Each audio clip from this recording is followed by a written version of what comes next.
how you're doing. It is very cold. You're sensibly dressed, at least. I had a beautiful dress that I was going to wear, and I took a look at the weather and went, no. You did the sensible thing. I'm already shaking with cold, so if my jaw starts to shake, it's an excuse to hold on. Yeah, it's a dirty job. Someone's got to. I know. And what will make you shake as well is watching this film, because it's such a fine example of compassion and selflessness, isn't it? It is. An ordinary woman doing something extraordinary in a community and trusting that her community would share in her act. And somebody in that community let her down, which is a tragedy. She was a little naive, God bless her. She was a good woman, a very good woman, the centre of her community, a woman who she loved her sons. One of them died, so she took Bill in, and she loved Bill as a son. As her own. And with regards to the relationship between you in the film, how did that manifest offset? Because it was a friendship that was nourished as the film goes on, doesn't it? I hate him. Yeah.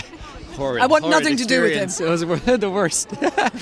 Oh, it was lovely, and I think we got along since the audition, really. Yeah, we did. Yeah, and we've become best pals, I think, on set and off set. Julian is a very talented actor, and in order to play a scene with an actor, to have what they call chemistry, it requires listening and being open.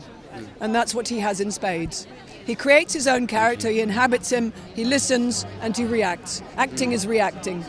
And there's got to be a bravery as well, hasn't in a film like this, where you're just free to let it go and see what happens in the moment. It was like that. There's the scene where I get a telegram telling me that my son has died. It's a beautiful scene. And I knew I was going to get emotional. I had no idea what was going to happen.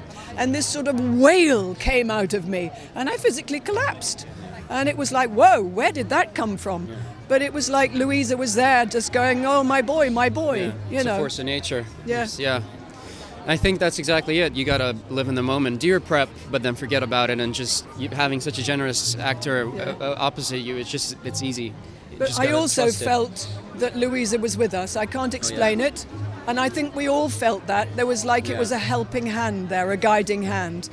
Yeah. We needed hailstones, and hailstones came. We needed sunshine, they came. Yeah. It was quite extraordinary, Do you feel as well that the story was balanced with how hard it was, not just for the locals living there, but for the Russians that were brought in and were working practically as slaves? It seems to tell that story in a balanced way, doesn't it? I hope so. Absolutely. Yeah. And also that not all the Germans were awful. Exactly, I was going to say that, yeah. There were some decent people, where there always are in war. Yeah. That's the beautiful thing about the script and the movie. I thought when I was reading, I was like, what a beautiful script. Shows war in a very gray way. That there's no black and white. There's good people and bad people, or people driven to different aspects of themselves. But we just have to remain true to ourselves and honor our goodness and our humanity to prevail in moments of division like this. I think what's really interesting about this film is the normality of everybody. You just get normality. And people just living their lives, and there are no massive dramas. There's the odd kind of